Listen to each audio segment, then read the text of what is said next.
love symmetry. I'm not sure exactly why, but I've loved it since I was a kid.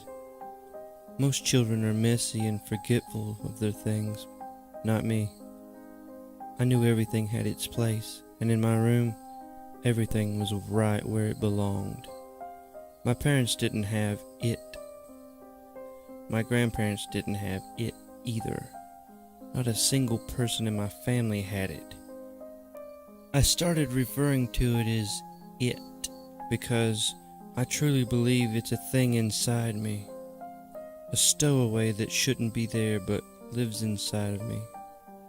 It's a need, a desire, a longing to be perfect. Perfect on both sides. As an adult, I'm at the point where I can't live my life normally. I can't keep a job. Women don't stay with me because they can't handle it. Honestly, I don't even care when they leave. They're messy and they make things difficult. They roll over to my side of the bed instead of staying on their own. They leave dishes in one side of the sink, but not the other. I can't work anymore, so when they leave for the day, I have to stay home and fix everything. It's a relief when they leave for good. The feeling never lasts though. Eventually it comes back and finds something else that needs fixing. You may be asking, why would I seek out relationships to begin with if I can't stand them? Well, it's hard for me to sleep in the middle of the bed all night without moving. Other than the relationship problem, my life is pretty much in order. I say pretty much because there is one last issue that must be dealt with. You see, I have what's called heterochromia iridium, or two different color irises. My right eye was cornflower blue, my left pale green. Both my parents have cornflower blue eyes, my siblings and cousins as well. My green eye is the broken one. It makes me unbalanced. Every time I look at myself in the mirror, it stares right back at me. It's all I think about now. Everything is in its right place, except my green little mistake. It didn't hurt at first when I dug the spoon under my eye. It didn't even hurt when it popped out and was hanging by my cheek. Was it shock that was keeping the pain away, or was it it? I snipped the optic nerve and blotted the warm fluids that were streaming down my face. My vision being cut in half was a strange sensation. What was left of the dangling flesh, I placed back in the now empty hole. I bandaged the wound, rinsed the spoon, and went to sleep. I woke up happy. I slept better than I had in years. It was finally done. I was fixed.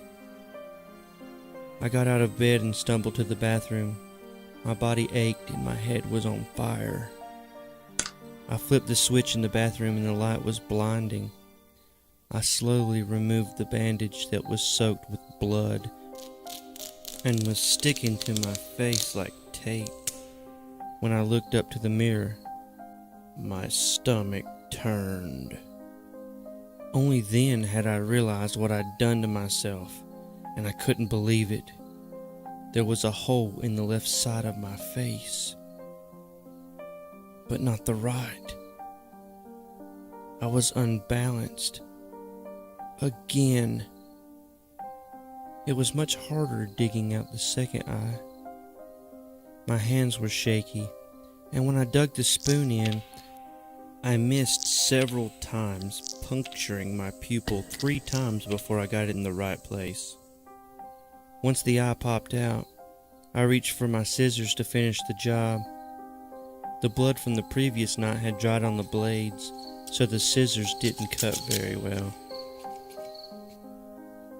You know when you were a kid in elementary school and your teacher made you cut construction paper for art projects? Did you ever try to cut too many pieces at once, but the scissors couldn't take it? The blades would kind of fold over each other and the paper would get pinned between them. That's what happened with my eye. The optic nerve was pinned between the two blades. It was stuck. And as I tried desperately and frantically to make it unstuck, I slipped on the blood and started falling to the floor. Reflexes kicked in, and I let go of my eye to try to break my fall with my hand. The weight of the stuck scissors on my hanging eye was unbearable. I knew I couldn't stand it long enough to make it to the kitchen to get a knife, so I pulled. I pulled it straight out of my head. I felt the flesh tear from inside my skull. I felt it rip and spew liquids everywhere. I knew I was crying, but there was no telling the tears from the blood or the ocular fluid. When I heard the wet slap of bloody flesh against the tile floor, I knew I was done. I knew it was done. I could live my life now without having to see people's awful, messy, uneven lives.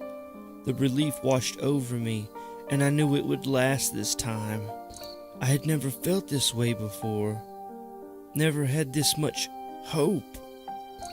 As I laid in my bathroom on that cold, wet, sticky tile, I smiled for the first time. For the first time in years.